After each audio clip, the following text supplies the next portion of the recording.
everybody. I'm Beatty, and welcome again, my friends, to the Ask Beatty show. And of course, the reality is that we all need help from time to time, and no one misses out on the ups and downs of life. And one of the things, I've been hosting the Ask Beatty show here on the Progressive Radio Network. I can hardly believe it's 12 years. And if there's one thing that I really, really hope that I have been able to do is to encourage you into really, really believing that you don't need to navigate life's ups and downs on our own, and that the very, very best thing that we can do at times is reach out and ask for help. And I've always said that my patients, of course, I have a private practice here in New York City and also in East Hampton. They really are my heroes, because I know it is tough. It is really tough to acknowledge that you're going around in circles and that you feel like you're on a roller coaster ride, and that the depression is not lifting. You're exercising, you're taking vitamins, you're doing all the things that you think might be helpful. And of course, taking vitamins and exercising, all of those things are a wonderful thing to do.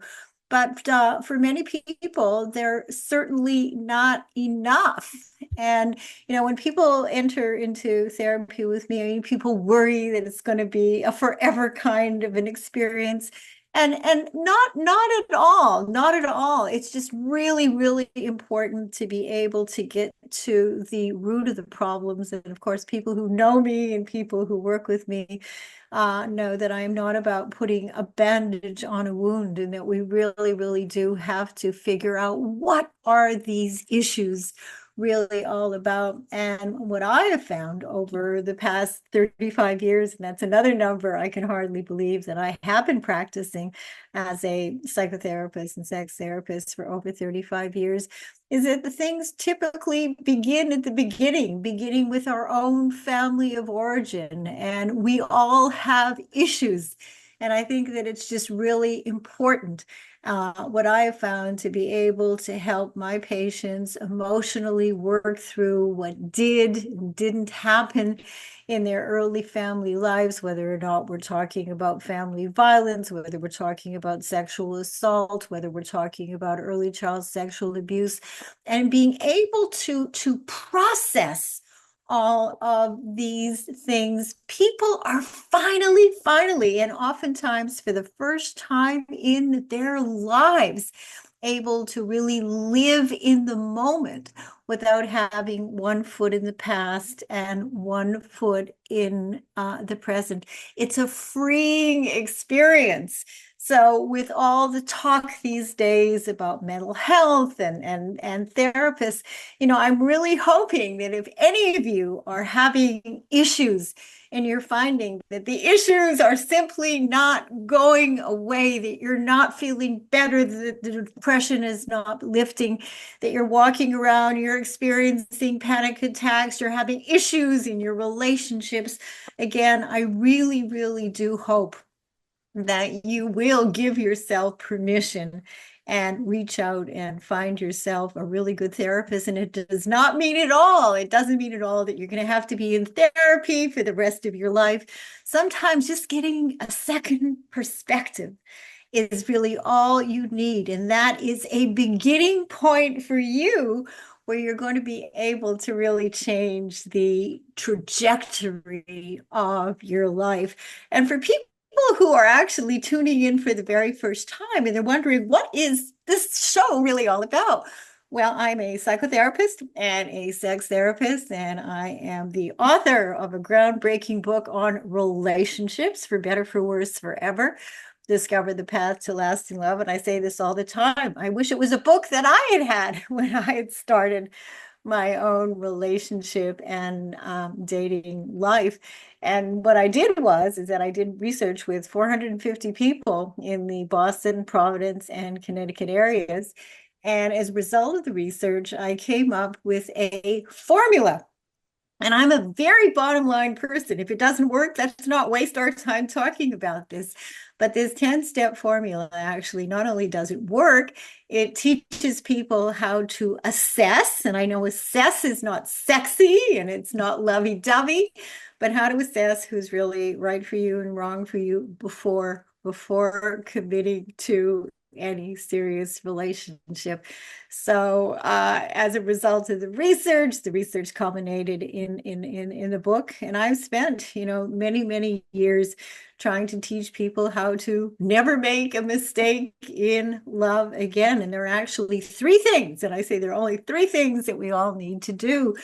And the first is that we each need to be in a pretty good place ourselves, emotionally and psychologically and psychiatrically, and we have to be willing and committed to do some of the work. Because I used to tell my daughter Jordana all the time that the relationship needs to be the icing on the cake. We need to be the cake, and the relationship can add a lot, of course, to our lives. And secondly, I think we all need to do a better job as students in learning the ingredients that actually go into a successful relationship. And if you're in a good place and you know the ingredients, then we need to be mindful of the importance of assessing. Because you think about it, we assess every single thing in our life, our lipsticks and our creams and our computers and our cell phones. And yet when it comes to our relationships, we don't think about assessing and evaluating. And one of the things that I found with the research, and I was very disappointed because in my personal life, I'm probably one of the most impatient people you're ever going to want to meet. Professionally, of course, it's different. My research found is that it takes about a year to really find out who somebody is and isn't. And you cannot fast forward the process. And obviously, if you see, the red flags, and of course you have to learn what all these, red flags are, you're not going to stay in the relationship. Hopefully you're going to give yourself permission to extricate, the relationship as quickly as possible. And, one of the things about the book and the program, I mean, it really is empowering. It's empowering. And, if you are willing to learn some of these things and, of course, put the lessons into action, you are going to find yourself in a very, very different place, a different mindset, when it comes to thinking about relationships. Well, I am so excited. I am so excited. I have a really, really special guest. And Maya Scalia, I have been so excited to meet you. I've, read so many things about you, and I want my listeners to know that Maya is making her directorial debut in the most amazing film. I watched your 13-minute film 3 or 4 times, and it is qualifying for a 97th Academy Award. So Mia is an Italian-American filmmaker and actress based in New York City, and I'm in New York City, and I hope we're going to be able to get together and meet. And she grew up between London and Los Angeles before receiving her BFA at Tisch, which is where my daughter went to school. And she's had a number of supporting roles in Tony Marvel's Morbus, and it just goes on and on and on. And I'm so interested in asking you. And I know you come from a film family, and you have a very famous father, Pietro Scalia, who's won Oscars.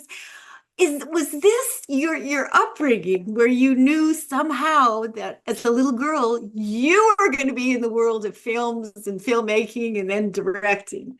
Yeah, well, first of all, thank you for having me on. I'm very excited to talk to you and to meet you. But yeah, I mean, I think we are so much a product of the environment that we grow up in, whether we like it or not. And I think that only becomes more and more evident as you get older. I'm Right. extremely lucky that I have parents who are artists themselves, who really appreciate the arts, who, I grew up in an environment where, movies and theater were extremely important. And like my parents exposed me to so many amazing artists, amazing films, painters, sculptors, everything really. So um, I always wanted to be in the film industry. Of course, it is what I grew up in. Um, Right. my parents were a bit reluctant at first. They were like, it's not as smooth sailing as people might think it is. It's very difficult. So they worried about that, but absolutely they were a huge influence. And I'm very lucky that they support me, and um they've given me such amazing guidance as I pursue this.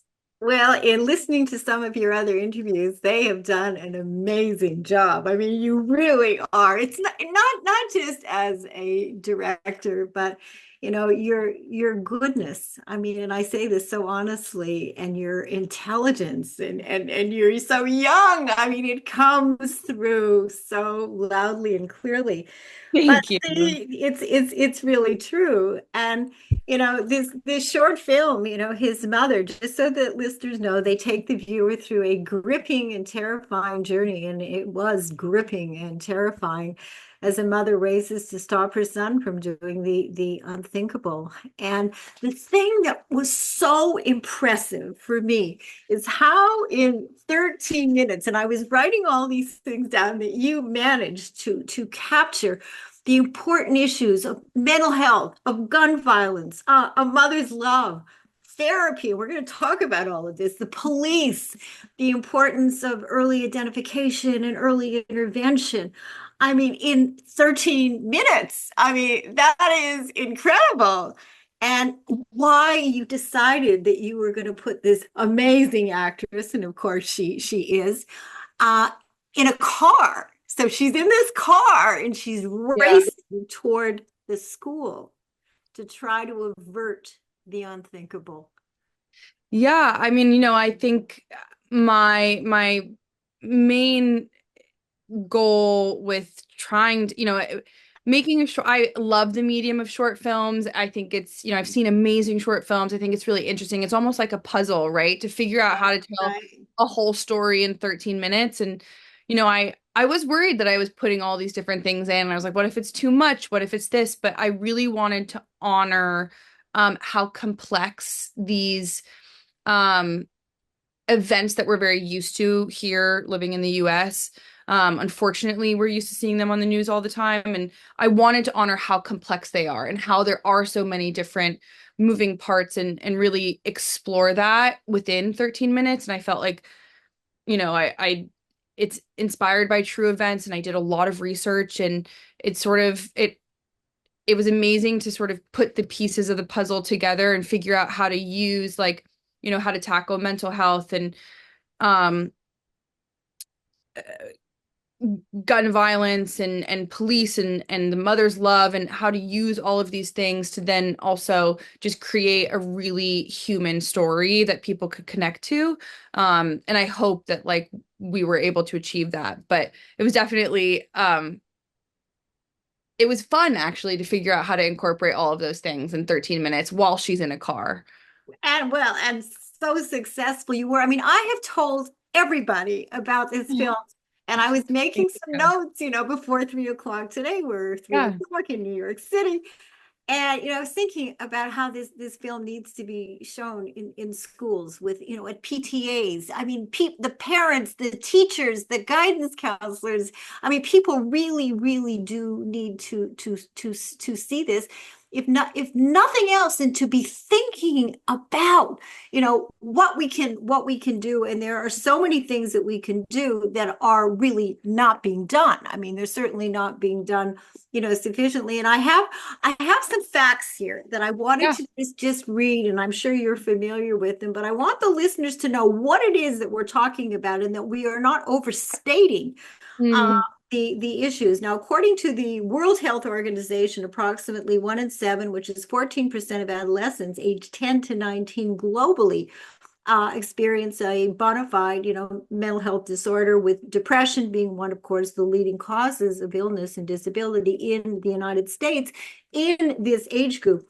And believe it or not, I mean, suicide is the fourth leading cause of death amongst individuals ages 15 to 19.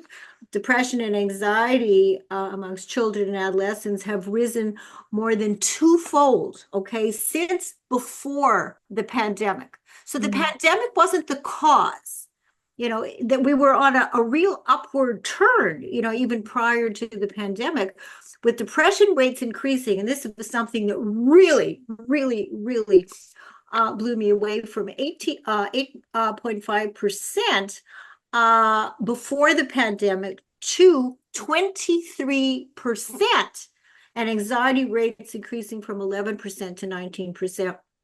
So we're seeing some really scary numbers. And the latest youth risk behavior survey says that 40% of high school students report feeling persistently sad. I mean, that is an incredible number. I mean, 40%. And as of September the 19th, and I'm sure you know the statistics, there were 50 school shootings in the United States. There were 82 shootings in 2023, 13 on college campuses, and 37 were on K to 12 in schools. K to 12. I mean, wow. I know. Yeah, and this is the reality of what is going on in the world of youth mental health. Yeah, it's quite sad. I think we really don't have the resources in this country. Um, it's sad to hear these statistics because I know how this country really lacks in mental health resources.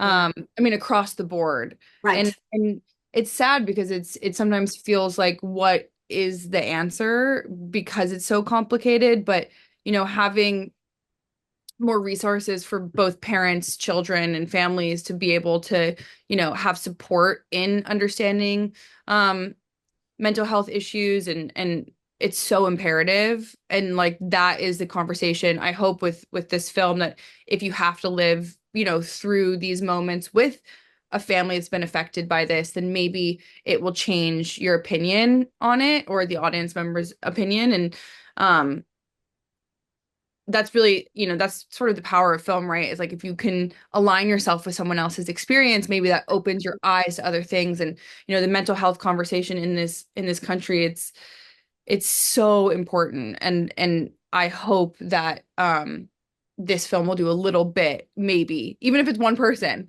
to start having these conversations on a larger scale. Right. And I'm sure that if this film, I mean, if millions of people, and hopefully millions of people are actually going to see, your film, that you're going to really be able to have some impact. And yet, the schools are the logical place. And of course, don't get me going on American mental health. I'm Canadian, Oh, okay? wow. Yes. Yes, did all my training and my postgraduate work at McGill University in Oh, Montreal. amazing. Yes, and as it so happens, I started off as a school social worker in the inner city schools of Montreal, and then later became one of the directors of the entire school social services program in all of Montreal. Wow. And we found a way. This was not so difficult. Of course, the Canadian, the kinder, gentler, we weren't concerned about money. So Hmm. what we did is that beginning at the kindergarten level, every school was assigned to a school social worker, the guidance counselors, the psychologists, the parents.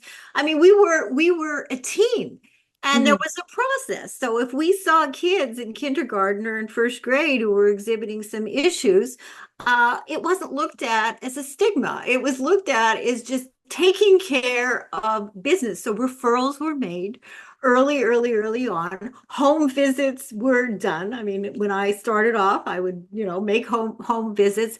And in that way, no child was left behind. The Right. parents were involved, the teachers were involved. If they needed, longer term, care, referrals were made. It was a very organized plan that could be a plan organized in every single school in the United States. And I'm so sick of administrators talking about money and budgets.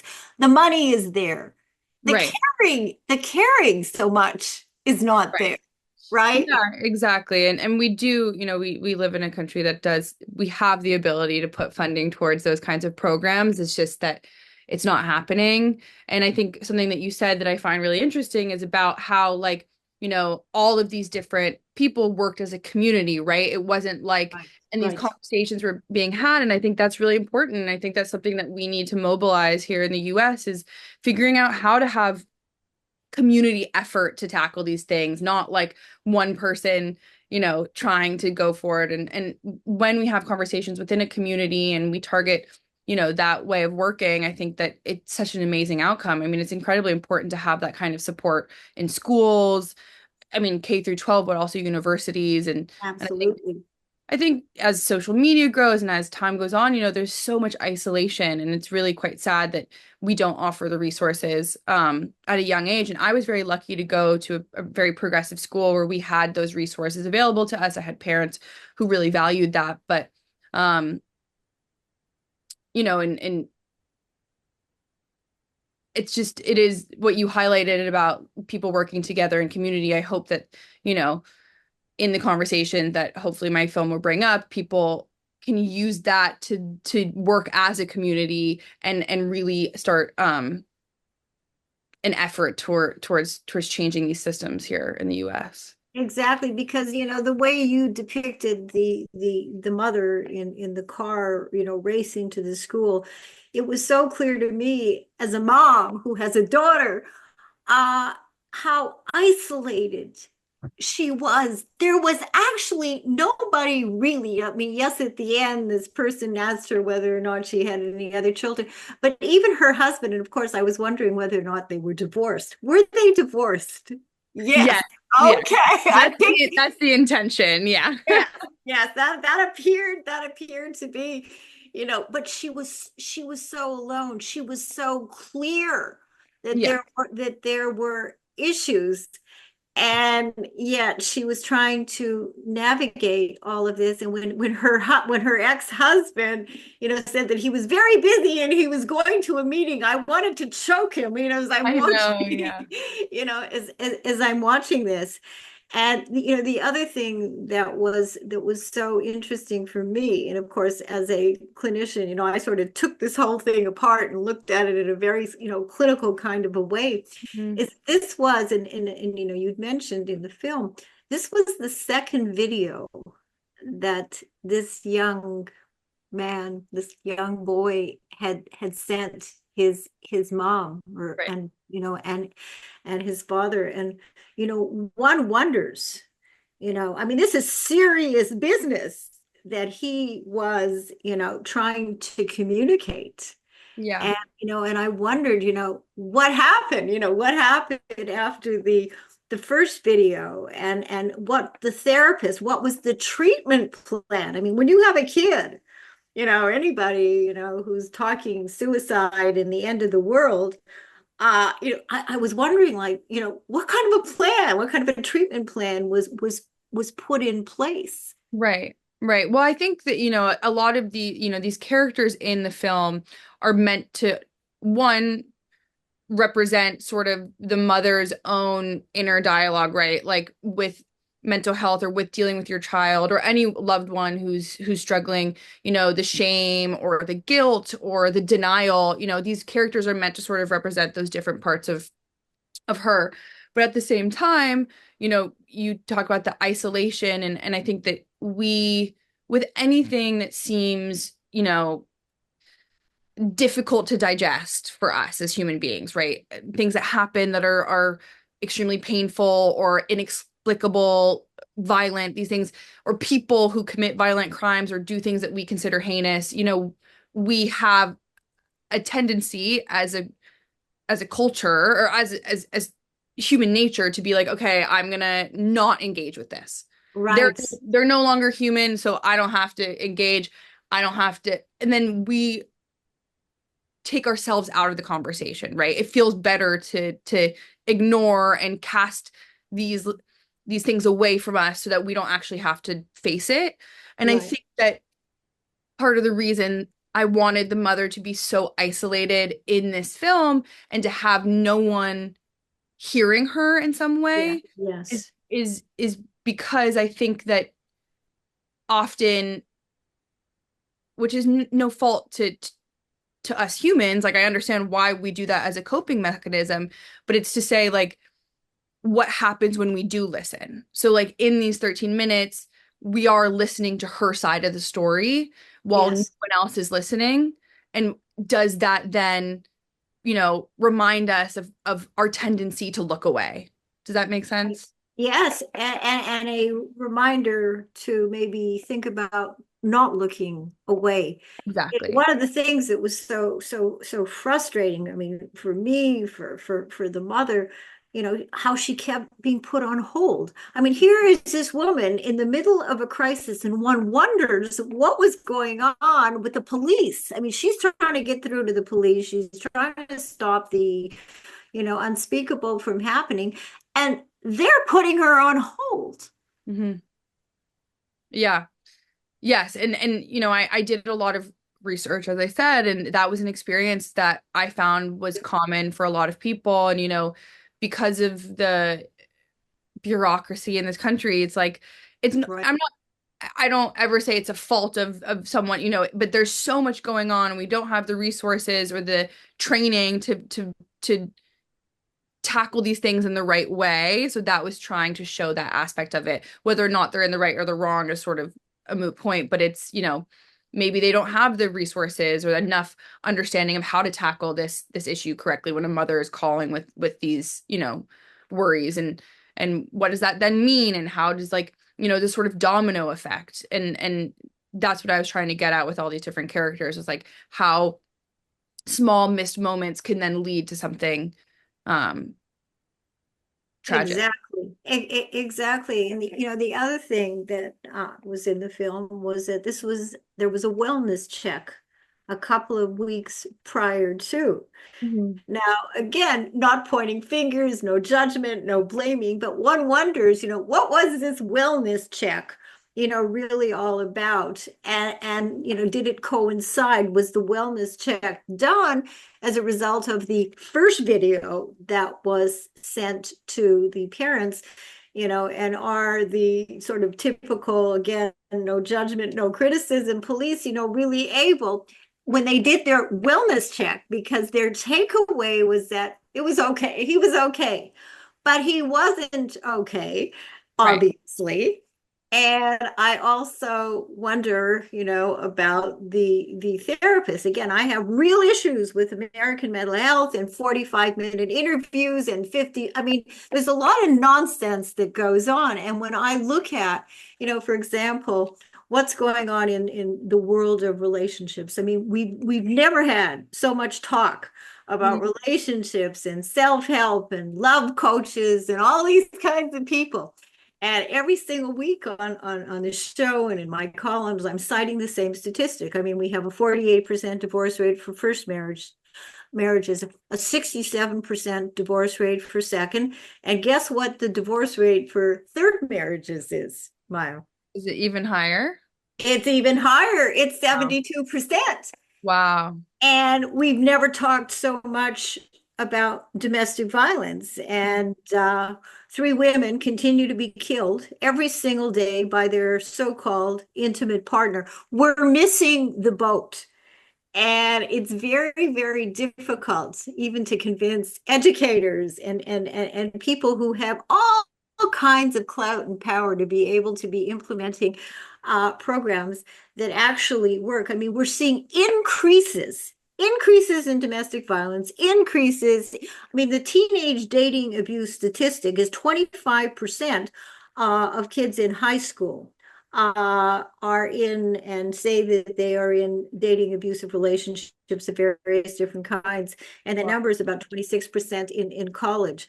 And this is why, when I talk about the three things that people have to do, get themselves together, learn the ingredients, and do a really great job at assessment and assessing Mhm. who is this person who you think you're madly in love with. So on many, many different levels, we are missing the boat. And I think it takes a lot of courage for people to be honest and say, Yeah, we need to do something different.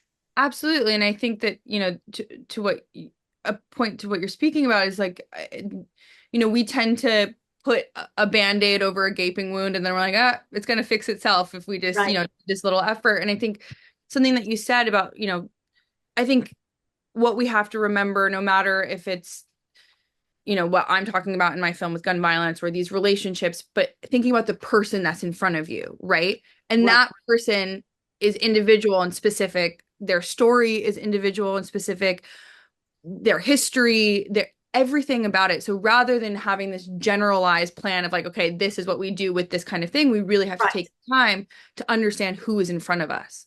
Right. And I think that's one of the biggest issues is that we think that it's like one size fits all. But as I know because of your expertise, like it's so specific. And that's what I hope with this film too, is by showing how complex and specific this story is, although it's fiction, it reminds people to really understand that, things are complex and it's not one size fits all You know, for mental health. exactly. And the thing that was so heartbreaking too is that, and this is a quote, from your film, when the young son says, this is the last video I post, the end has come, my life is over. That none of you gave me a chance. I want you to suffer. I have no choice. I mean, the desperation of this young boy. And again, who knows, what triggered, all of this, how long he had been suffering for, Yeah. you know. Yeah, I think I thought a lot about, which is something I don't know if we really talk about that often, actually, but social isolation, like truly Yes, being a young person and feeling completely isolated from your peers or your community and feeling like you don't have the tools for connection and what right. that means. I mean, I think at first I didn't understand that, and then I tried to have a lot of conversations with different kinds of people, and I really realized the pain that that kind of isolation puts on someone. Mhm. um so that was, I think something I really wanted to highlight, that being isolated from your peers or your community is a really acute experience, and one not to be ignored or simplified, I suppose. No, exactly. And, studies have shown that, people are spending up to 9 hours a day on their various different devices. And, the myth is that somehow we're connected, but in fact, we're not really connected at No, all. no. And I was doing some consulting at East Hampton High School in East Hampton a year ago, and loved being with the kids. It was like going back into my Montreal days. But what was really obvious was that how little, and I was working with an amazing health teacher, and whose focus was mental health issues, and then I was adding my perspective on different things, was how little interaction there was between the kids. They Mm, they didn't really talk to each other. And I'd get up in front of the class, and trying to get people to respond and talk and ask questions. And it was almost as if they weren't really used to it. And then as soon as the class was over, and in this particular school, I think that the phones were not banned, the cell phones were not banned. Immediately, like everybody's on their phone, but mm. they're not relating really to each other. And that was one of the things that was very striking, for me, which is why I think the cell phones should probably be banned during the school day. At least give the kids an opportunity to talk to each other in person, like really, Yeah, absolutely. Yeah, I mean it's completely changed the way that social interaction works. Absolutely. Which is terrifying in a lot of ways. Very, very terrifying. But it's also, it's interesting that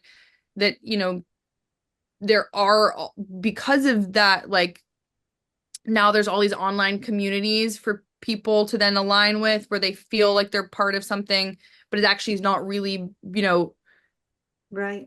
connecting them to people because it's still, you're right, like it's still online, there's still a disconnect, but there's a lot of people who find, who struggle, with feeling isolated in their day-to-day life, who find these communities online that feel like they found people who align with how they feel, and that can be very powerful, especially when your most of your social understanding is through communication, is through a phone, or is through the internet.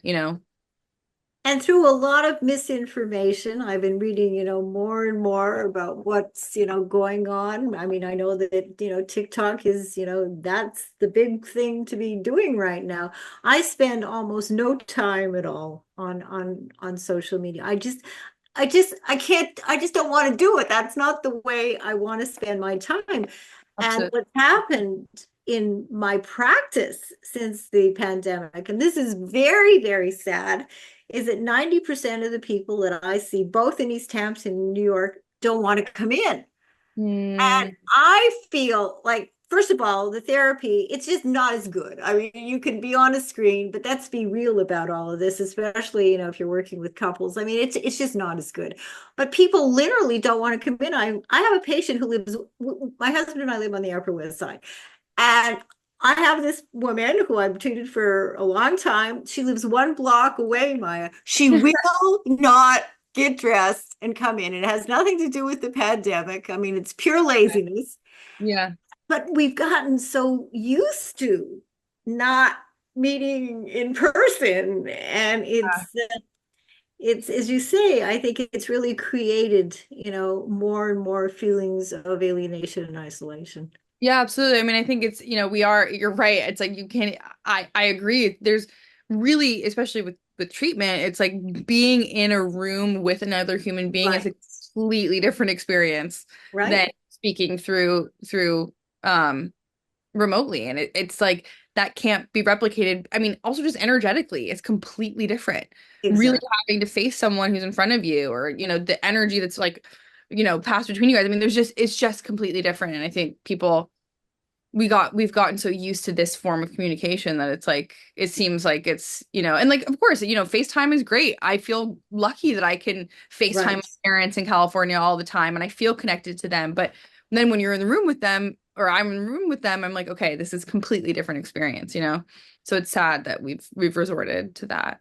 And even the kinds of events. I mean, I see, so many people who have, relationship kinds of issues. So for fun, I was just looking at all the face-to-face events Hmm. in New York City, and I was also looking at events on the East Coast in Florida, and just to see.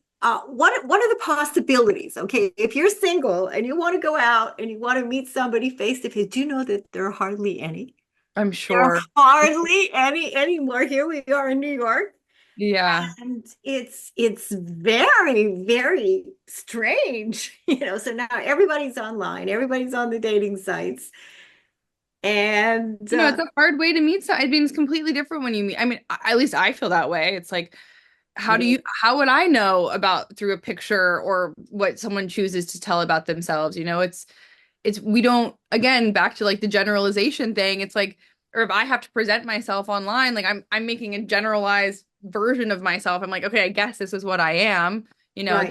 That it always comes back to like sort of the like complexities and like minutia of experience in human beings, and like you can't replicate that.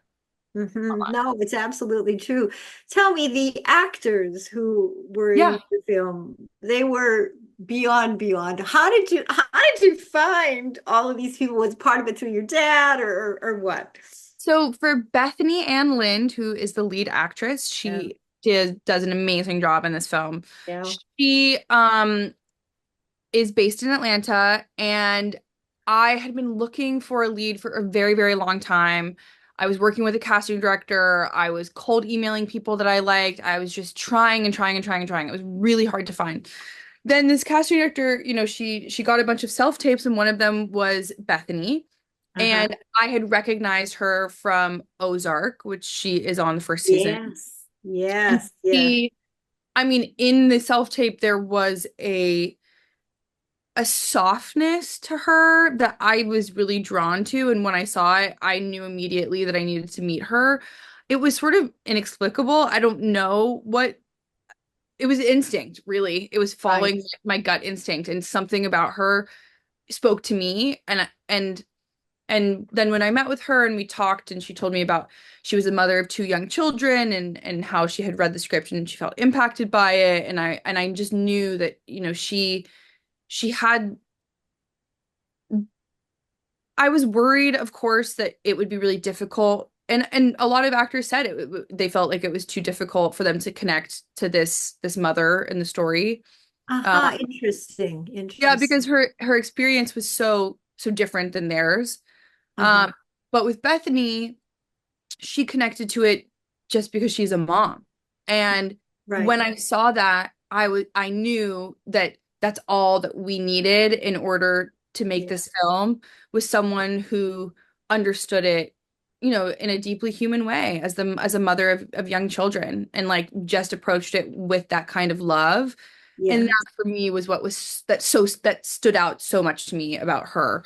Um, and I think it really shows, I think, in her performance. And I'm so, every time I watch it, I'm blown away by her. And she saw Yes. it the first Yes. time in August, and she's such a lovely person too. So being able to work with someone who's that talented and generous and lovely was really great. And then the other actors, it's like, the 911 operator is one of my best friends from acting school, from Tish. Really. Uh-huh. Yeah, and she did a beautiful job. And Yes. then a lot of it was friends, honestly. It was people I knew who, DW Moffat, who's a great actor. He had worked with my dad like in the 90s, and I had grown up around him, and Uh-huh. I have always loved him as an actor. And I emailed him and was like, would you be willing to do this? And something interesting about those performances is that I had all of them call in live while You we were. did. Uh-huh. Yeah, yeah, because I wanted Bethany, like, of course I could have had like someone reading opposite her and it wouldn't have been the real Right. actor. Right. But I thought it was really important that if she was going to go through this Yeah. emotional arc and Right. live through Right. these events, to really have people calling in through the Bluetooth system in that Yes. specific car. And also her to to really make all the moments real, really have to deal with like answering the phone Yes. through the Yes. system and all these stressful things that, I hope actually make the performance really relatable. That feeling of like you're Completely, trying, completely relatable. yeah, and you're Complete. like trying to get somewhere, and like Yes. can't get your speakerphone to work, and like you're trying to connect and everything's going wrong, and there's cars going, and you're getting honked, that kind of anxiety. I think, everyone who drives a car knows what that kind of feeling is. So I hope that that was another element that drops, our viewers into her shoes. It did. Where did you film this? We actually shot it in Atlanta, Uh-huh. in an area called East Point. I had done it down there because my older brother, who also worked on the film, was living down there with his wife. He works in the film industry, and I I knew he had a lot of resources to help pull this off, and he knew the area really well. So it was like, it made sense. And then the DP I worked with, Matt Clegg, who was amazing and also a generous, kind, talented person. Um, he also lived in Atlanta, and then Bethany also lived in Atlanta. So it was just like Uh-huh. all of it sort of came Right. together perfectly. I didn't Right. plan for that to happen. We thought, but I'm glad that it did. And filming in a car. I mean, really, I mean, so inventive. So, I mean, what a genius way to sort of depict all of this as the phones are going. I mean, it was. Now, did you think about doing it initially that you were going to have this character in a car trying to Yeah. navigate all of this? Yeah, I did. And then everyone who I would say had more expertise than I did in making films was like, Uh-huh. do not film this in a car. You're Really? They crazy. said not to. Yeah, not because it didn't work for the story, but they were like, you have never directed a film before, so you have no idea how difficult it is to film in a car. Uh-huh. Um, But for me, this idea of, I went to acting school, and I think I've talked about this in other interviews, but I studied Meisner, and this Yes. idea of like having an objective, right? Her objective is to get to her son, and then, Right. having a time limit. So in the film, she has like 13 minutes, which is Yes. it's all in real time, and Yep. you feel the clock ticking, and then Right. having all these outside variables that are making it difficult. I learned all that in acting class, and so for me, it just sort of naturally made sense to apply it to a short film, and I felt like it really worked for this story, and I liked this idea that you're with her in this confined space, sort of really just with her as the Yes. outside world starts hurling past her, because I think that's a feeling that most people can relate to. This idea, like this feeling that you're so like, it's hard to feel like other people understand your own outlook on the world or how you perceive things happening. So to really be dropped in with her in this confined space, Yes. um, I felt like it helped tell this specific story. And the panic and the desperation and she just kept trying and trying and trying to reach everybody, and of course at the end trying to reach her son. Yeah. And unfortunately, she wasn't able to reach him. Well, she was able to reach him, on the Yeah. phone, but she was not able to reach him. Yeah. And what a tragedy. And I wonder too, with the police, whether or not things could have been handled differently. Here is a clearly mentally ill young boy. Okay. Now, it looked as if, I mean, from what it was in the film, I mean, that he had a gun, right? Mhm. He did have a gun. But you know what? I think that, again, with maybe some creativity and sensitivity, that the police could have handled this differently. You Absolutely. And that's, that is a big point of this, is like that question of like, if that mental health check or whatever wellness check that they Right. did, if that had gone differently, would this Yes. happen? And of course, there's no, I'm not pointing blame at anyone, but I am, showing that these little moments, Yes. and it's about not having the resources or the tools really, or the training. Right. We don't spend time on teaching people how to do Right. mental health checks, or how to, and you see it time and time again where, Exactly. people who are in crisis mode are not approached in the right way. And Exactly. it never ends properly, because we don't focus on teaching, you Right. know, I guess providers to handle this, and that's really sad. Right. And so often, it's the punishment mode, especially when it comes to the police, and hopefully things are changing, where are better ways, better methods to train police officers how to deal with really dicey situations rather than shoot people. Yeah, and how to de-escalate, And and how to de-escalate. yeah, Yes, exactly. we Yeah. don't spend enough time understanding that. Right. I was hoping, before the end, I was hoping that somehow he was not going to be killed. I I thought, "Oh, know. I maybe, know. maybe." And when the police officer just kept saying, get out of the car, get out of the car, and I was thinking, yes, I think there would have been another way to say, let's talk. Why don't you put Absolutely. your gun down and I'm going to put mine and we can sit down. And I mean, I guess I always feel that, in most situations, there are alternative ways I of, agree with you. Yeah, absolutely. you know, but it was and absolutely from the beginning, as I said, I watched it, 3, 4 times. I mean, just so riveting, so brilliant, so amazing. I mean, Thank where you. where are you going to go from here? I mean, you're going to hopefully win an Academy Award, okay? Oh man, thank you. Thank you. I mean, I appreciate it so much that you watched it through and all of your really thoughtful questions. It's like very exciting to have this out in the world as the first thing that I've made. And Yeah, it's nerve-wracking, but being able to have conversations like this is, sort of the whole point of making this film. And it's not an easy conversation, and these conversations are very complex, and the events that are depicted in the film are very complex.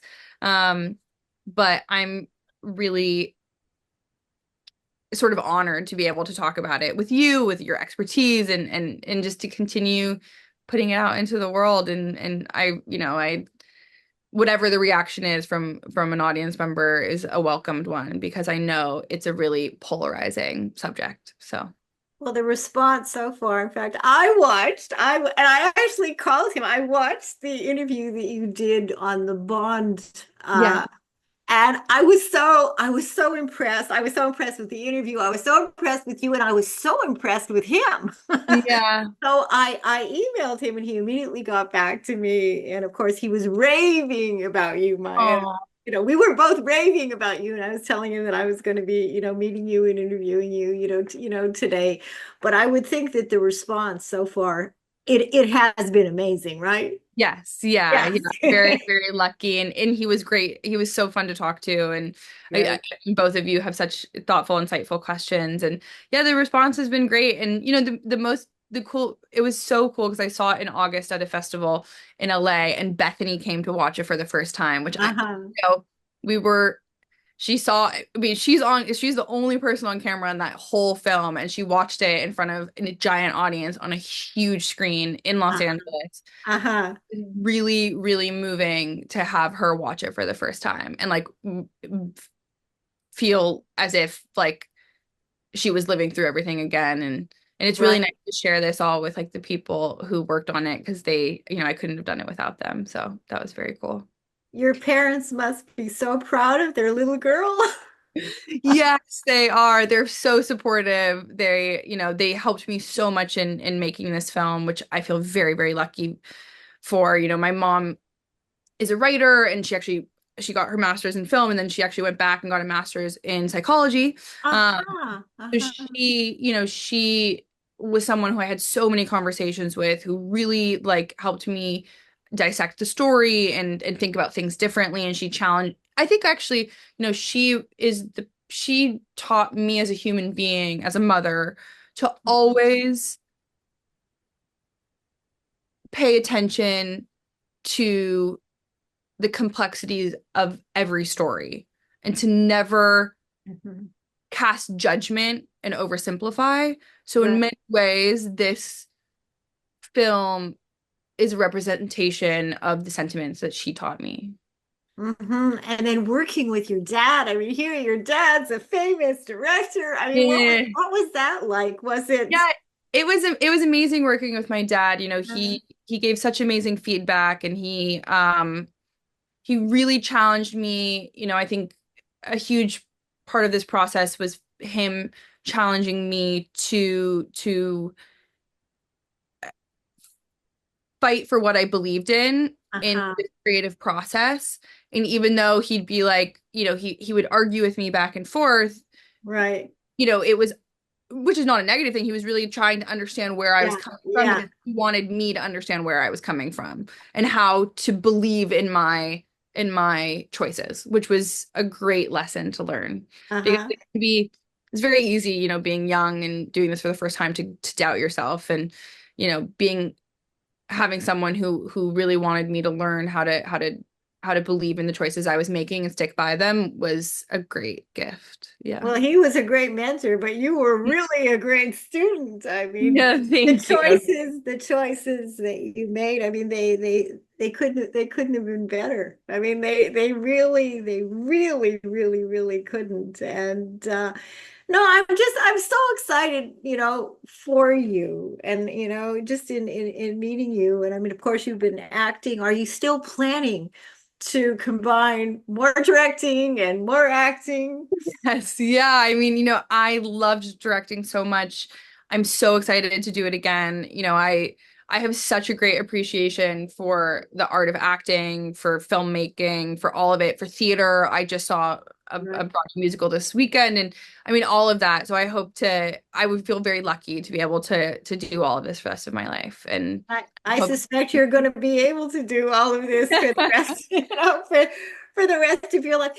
By the way, this video, I wanna send it to you, or my producer will send it to you. Should we just send it to the publicist, or where should we say we can send it to them and then they can Good. send If you send it to them, you can also ask them for my email and I'll tell them they can share it. And Okay, that would be, yeah, that would be really, really great. And then you yeah, can use this in whatever way that you want to thank use it. you. And listen, if you have some time, I would love to meet you in person. Yes, I'll take you for absolutely. dinner or lunch, whatever you want to, Absolutely. whatever you want to do. Listen, it was an absolute pleasure, just such a pleasure meeting you, Maya. And I wish you, all the best. This is like big, this whole directorial debut, and I think that I'm going to probably be seeing you on television and winning awards and just doing the things that you're so really great at doing, and as you're developing and moving forward. So I want to thank you so much for taking the time today to do this. Thank you for having me. It's been such a great conversation, and I would love to have dinner or coffee or lunch and Do it. continue. It's been Let's so do it. Great. absolutely. It's been so nice to meet you and to hear your thoughts on everything and about your experience in Canada, and it's very cool. So I feel very lucky to have these conversations. Well, I loved it, and I think you're just absolutely wonderful, Thank and you. I can't wait to meet you. So listen, it's almost 4 o'clock. I'm going to wind down with my usual sort of closing, and Sounds good. we'll definitely be in touch. Okay. All right. Bye. Bye. Thank Bye. you. Have a good rest of the day. Thanks. Absolutely. Bye-bye. Listen, everybody, here we have had the most amazing conversation, and she really was and is amazing. Maya Scalia, I mean, her stunning, directorial debut, the film His Mother. If there's any way at all you can watch this and find this, you really have to watch this riveting film. So, another show, another week has come and gone. The weather here in New York, it's beautiful, it's sunny. I was out on the tennis courts at 9 o'clock this morning, which is usually the way I start my Mondays. And I need to do certain things for my mental health as well. And of course, exercise and I'm very lucky to have a wonderful relationship with my husband, Jim. It makes all the difference in the world. So I'm going to leave you with my 2 weekly messages. The first, of course, is to do everything that you can possibly do to be living your life in ways that are in your best interest. So as you go throughout your day, my friends, I want you to ask yourself, is this good for me? Am I being good to myself? And secondly, of course, we all need to do a much, much, much better job in learning to understand and accept the other, regardless of differences. And in this way, we're going to create a better life for ourselves, and we're going to create a much better life around the world. So again, I hope you enjoyed the show. Maya Scalia, just brilliant, lovely, and find a way to watch her film, His Mother.